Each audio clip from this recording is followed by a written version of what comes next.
જય ગૌ માતા, જય ગોપાલ. કેમ છો મિત્રો? મજામાં? તો મિત્રો આજે આપણે આવી ગયા છીએ ગેબીનાથ ગૌશાળામાં. તો ભાઈ કેમ છે? મજામાં. જય ગૌ માતા, જય ગુરુ ગેબીનાથ. તો ભાઈ આ ગૌશાળા કઈ જગ્યાએ આવેલી છે તેનું એડ્રેસ જણાવજો ને. થાનથી 5 કિલોમીટર સોનગઢ ગુરુ ગેબીનાથની જગ્યા, પાંચાળ ભૂમિ. આવો તમને બતાવો ગૌશાળા.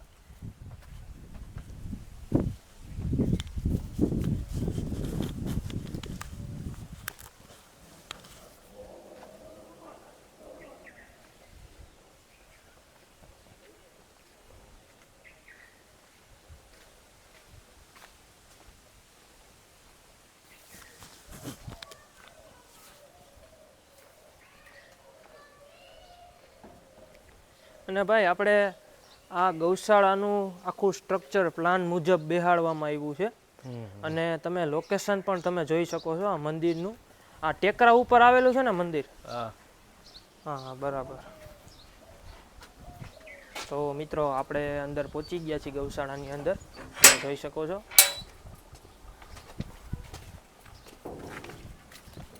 વાછડિયું.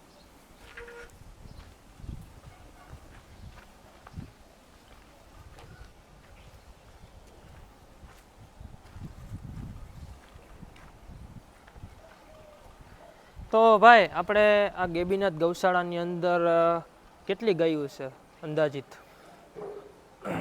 અંદાજિત 50-60 જેવી છે. 50-60 જેવી છે. પણ 50-60 જેવી છે પણ કોને ટક્કર મારે એવી છે ગાયું કા? બધી ટક્કર મારે. તો મિત્રો તમે ગાયું જોઈ શકો છો, અલગ અલગ રંગની. કાબરી જુઓ, લીલડી,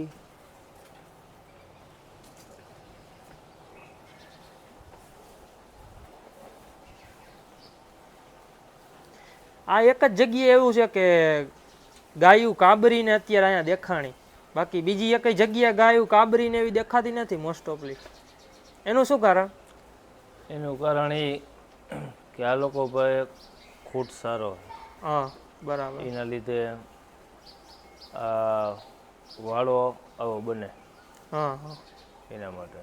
અને મારું તમને એમ કહેવાનું છે કે આપણે મંદિરની જગ્યા છે, તો મંદિરની જગ્યામાં ગાયોનું દૂધ સેવામાં જતું હશે ને?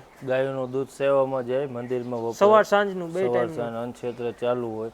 બાકી જે દૂધ વધે એની છાશ કરી નાખે, એ ગામના માણસો લઈ જાય. બરાબર. અને આ મંદિરની જગ્યાની ગાયોની એક ખાસિયત હોય છે કે તમે એક ગા જો ને એક ગા ભૂલો એવી ગાયો હોય છે. હા, પણ તમારી નજર સામે જ છે ને. હા હા, બધી ગીર નસલની જોઈ લ્યો તમે. આ ને આવા કે તમે આવી કે ગાયું નહીં જોઈ હોય. હા હા, બરાબર. અત્યારે એના વાછડીઓ જોઈ છે તો એમ ખ્યાલ આવી જાય છે કે ના, ગાયું બધી એક નંબર રહી છે, બધી ટોપ લેવલની. હા હા. તો આપણે ગાયુંના વાડાની અંદર જઈ. ચાલો. તો ભાઈ આપણે આ બધા વાછડિયું છે એ બધા આ જ ખૂટના હશે ને? હા, અડધા ખૂટના. પછી બીજો ખૂટ લઈ આવ્યા લોકો, એમને બીજી નીચે જે લાખા બાપાની જગ્યા છે ને, ત્યાં પણ એક ખૂટ છે. અમુક ઓર એનો. હા હા. તો મિત્રો તમે આ વાછડિયું જોઈ શકો છો. અને ભાઈ આપણે મોટા ભાગે અહીંના વાછડા અને વાછડિયુંમાં કાનકટ બહુ લાંબી હોય છે. હા, તમે જોઈ શકો છો મિત્રો. તો એની શું ખાસિયત હોય છે? એની ખાસિયત એ હોય કે ખૂટ ઉપર જાય, એની માં ઉપર જાય. હા હા, એટલે પછી આવો જ ઓર આવે. હા. આ વાછડા અને વાછડીઓનું બોડી સ્ટ્રક્ચર તમે જોઈ શકો છો.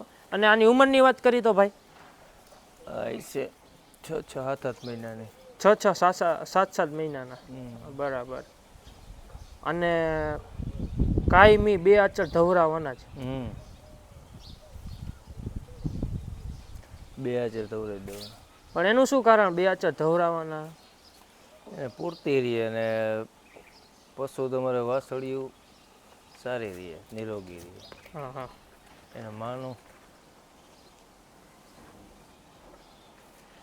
તો મિત્રો આ વાછડા તમને કેવા લાગ્યા? વાછડા અને વાછડિયું તમે જોઈ શકો છો, તે જરૂર કોમેન્ટમાં જણાવજો. અને મિત્રો કોમેન્ટમાં લખજો જય ગેબીનાથ. તો ભાઈ આપણે વાડાની અંદર જઈએ હમ. કેમ કે આપણે વાડાની અંદર જાય છીએ તે માટે વિડીયોના અંત સુધી જોડાયેલા રહેજો.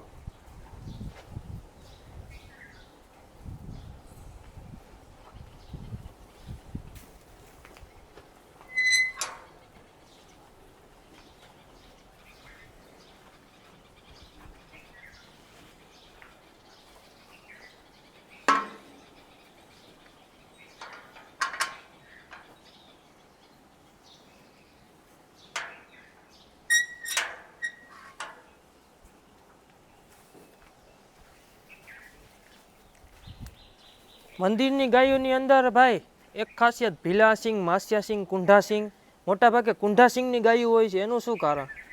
એનું કારણ એ ખૂટ ઉપર જાય. હા હા, તમે જોઈ લ્યો આ ખૂટ બરાબર. એના ઉપર જાય. અને આ ખૂટની વાત કરી તો આ ખૂટની ઉંમરની વાત કરી તો ઉપરની વાત કરી તો એ હશે ચારક વર્ષ, 4-5 વર્ષનો હશે. જો મિત્રો આ તમે આ ખૂટ જોઈ શકો છો. તો આ ખૂટ રંગરૂપમાં ને બોડી સ્ટ્રક્ચરમાં ને કાન પેટર્નમાં તમને કેવો લાગ્યો તે જરૂર કોમેન્ટમાં જણાવજો. જો મિત્રો હાલવાની સ્ટાઇલ ખૂટની.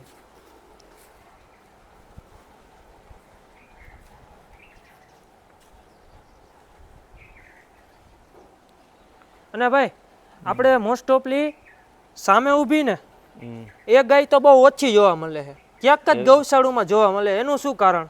એ ખૂટ ઉપર જાય. ખૂટ હોય ને હા, એના ઉપર જાય. બરાબર.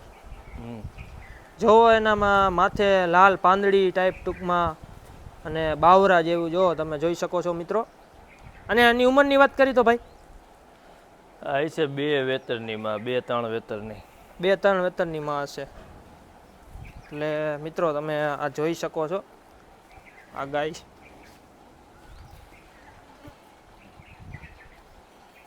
જો મિત્રો કાન પેટર્ન, સિંગ પેટર્ન,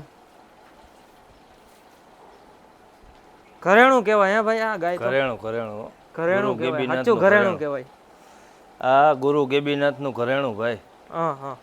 અને ભાઈ જો કે જગ્યાની ગાયું હોય તો એ ગાયુંને ચરવા લઈ જવાનું. હા,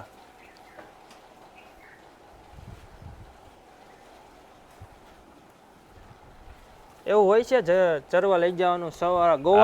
સવારે છોડે ને નીચે લઈ જાય. હા, પગ મોકરા. હા, પગ મોકરો થાય ને. હા હા, બીજા નંબરમાં ખાય. બરાબર. અને બીજા વાડામાં લઈ જાય. ભાઈ મારે એ તમને કહેવાનું કે ટૂંકમાં બધી ગીર ગાયું છે બરોબર. આપણે વાત કરી ગીર ગાયની તો એમાં મોટા ભાગે એવું બને છે કે ગીર ગા માલિકનું રક્ષણ બહુ આપે. માલિકનું રક્ષણ આપે. અને આપણે જો કોઈ અજાણ્યા આવ્યા હોય ને તો મારે 100% એમ. કેમ કે ગમે તમે કોઈ અજાણ્યું વ્યક્તિ આવ્યું હોય આપણા ઘરમાં તો આપણે ખુદ ઓલા થાય ને ભાવુક. એમાં આ ભાવુક થાય કે આ નવી વ્યક્તિ કોણ આવી ગયો. અને બધા એમ કહે છે સાધુ સંતો કે ગાયમાં 33 કરોડ દેવતાનો વાસ હોય છે. પણ તેની પાસે તમે ટાઈમ પસાર કરો તો તમારે ટૂંકમાં એમ કહેવાય કે તમારા મનને શાંતિ થઈ જાય. એમ શાંતિ થઈ જાય. બીજા નંબરમાં ગીર ઓલાદ જે મેં તમને વાત કરી બરોબર, જે આ ગૌગ્રાસ કાઢી લગે એ આ જ ગા કાઢી લગે. બીજી ગાયું જે ગીર સિવાયની બીજી મને વાત કરો તો કે ગાયુંના તમે એમ કહેતા હતા કે જમણો પગ લાંબો કે ડાબો પગ લાંબો એ કયા પગથી લાંબો કરે તો તમારો વાળો વરે એમ બધાય વાતું કરે. એ સત્ય વાત છે. જમણો પગ લાંબો કરે ને એટલે તમારો વાળો વધે અને કામધેનુ વધે. તમારી બધી રીતે પ્રવૃત્તિમાં તમે આગળ વધો. બરોબર. તમારા ઘરમાં સુખ શાંતિ બની રહે. બરોબર. અને ગાયું રાખવાથી જે આ ગાયું રાખે ને ટૂંકમાં ગાયું એ જ વ્યક્તિ રાખી લગે કે જેને ઉમંગ હોય, ત્યાંની સેવા કરવાનો લાવો હોય એ જ રાખી લગે. અને એક શોખની વસ્તુ છે. બીજા નંબરમાં દૂધ આપે તો આપે, દૂધ તો આપે જ, પણ એક જાતનો શોખ હોવો જોઈએ માણસને કે ભાઈ અમારી પાસે આવી ગીર ગાયું છે. હા હા. અને ગીર ઓલાદમાં એ મોટા ભાગે જોવા મળે છે કે જો કે પોતાના માલિકનું રક્ષણ કરવું, અને બીજી વાત એ કે આપણે એમ કહેવાય ને કે ગીર ગાયું અને દેશી ગાયોમાં ઘણો ફેર કહેવામાં આવે છે. 100% સાચી વાત. એનું શું કારણ? એનું કારણ એ આનું દૂધ નિરોગી હોય. હા બીજા નંબરમાં આના દૂધમાં એટલા તત્વો પડ્યા હોય હા કે તમને અનેક જાતની બીમારીથી બચાવે. હા એટલે માણસ વધારે ગીર ગાય રાખવાનું આગ્રહ રાખે. હા હા. અને ગીર ગાય રાખે તો આપણે બધા એમ કહે છે બધા વ્યક્તિઓ કે સંવર્ધન બેસ્ટ કરવું, એ વાત સાચી છે? એ 100% સાચી છે. પણ ગીર જે રહે ને ગીર, હા જે ગીર નસલની રહી ને, હા એ ગા તમને એનું દૂધ રહ્યું ને તમને વેળાવું ન કરે. બરાબર બીજા નંબરમાં તમારી પાચન ક્રિયા વધારે. બીજા બરાબર નંબરમાં એ દૂધ ઘણા બધા આપણા શરીર માટે ઉપયોગી થાય. બરાબર કે આપણે કોઈ હૃદયની બીમારી હોય, કોઈ બીજી હોય, બરાબર ઘણા બધા આપણા રોગ દૂર થાય, એના માટે ગીર રાખે. તો મિત્રો આ ગેબીનાથની જગ્યાની ગાયું તમને કેવી લાગી તે જરૂર કોમેન્ટ કરજો. અને મિત્રો તો ભાઈ આપણે વાછડીઓ શું કારણે અલગ અલગ રાખવામાં આવે છે? અલગ અલગ રાખવાનું કારણ પાકડિયા અલગ, વિયાલ અલગ. એનું કારણ એ કે જ્યાં નાના વાછડું છે, ગા હે ને પારવો મેકી દે, એના લીધે ધાવી જાય, દૂધ ચોરી જાય, એના લીધે અલગ રાખવા પડે. અને આમાં દોવાને અત્યારે છૂટા છે બરોબર, ગાયું ને એ બધી વાછડિયું દોવા ટાઈમે એ લોકો બાંધી દે છે ગોવાળ? હા, દોવા ટાણે એમના ખીલા છે એ બાંધી દઈએ, એક એક ગાને દોઈ લઈએ. હા હા. અંદર બોક્સમાં કેટલી ખમાતી છે? અંદર ખાનામાં 6 ગાયો. 6 ગાયું હમાય? હા હા. તો મિત્રો તમે જોઈ શકો છો આની અંદર ગાયોને લઈને પછી દોવામાં આવે છે. અને આ બાજુનું ખાનું છે જી, હા, આપણે ઓલી બાજુનું, એમાં વાછડું રાખે નાના વિયાલ ગાયુંના. હા હા. એ તમે જોઈ શકો છો. હા હા. વાછડું તો હાલમાં તો તૈન જ છે. તો મિત્રો આ બધા વાછડું તમને કેવા લાગ્યા તો જરૂર કોમેન્ટમાં જણાવજો. અને ભાઈ આપણે તમને મારે એ કહેવાનું કે આ ગૌશાળા છે આખે આખું, એનું બાંધકામ બધું વ્યવસ્થિત રીતે છે, પણ જગ્યા એવી લોકેશન વાળી છે કે શું વાત કરો. હા, પહેલેથી ને જ છે આવું. હા મંદિર હમણાં નવું બનાવ્યું. ગૌશાળા તો જે છે એ જ છે. હા હા. પણ ફેસિલિટી ગાયો માટે બહુ બહુ બહુ સરસ. તો મિત્રો આ ગૌશાળાની ફેસિલિટી અને ગાયું અને વાછડીયું અને નંદી તમને કેવો લાગ્યો તે જરૂર કોમેન્ટમાં જણાવજો. હાલો ફરીથી મળશે મારા નવા વિડીયોમાં. મારી ચેનલ ગમી હોય તો લાઈક કરજો, શેર કરજો અને સબસ્ક્રાઈબ કરજો. આવું નવી માહિતી ગૌશાળાની તમને આપતા રહેશું. જય ગુરુ ગોબીનાથ.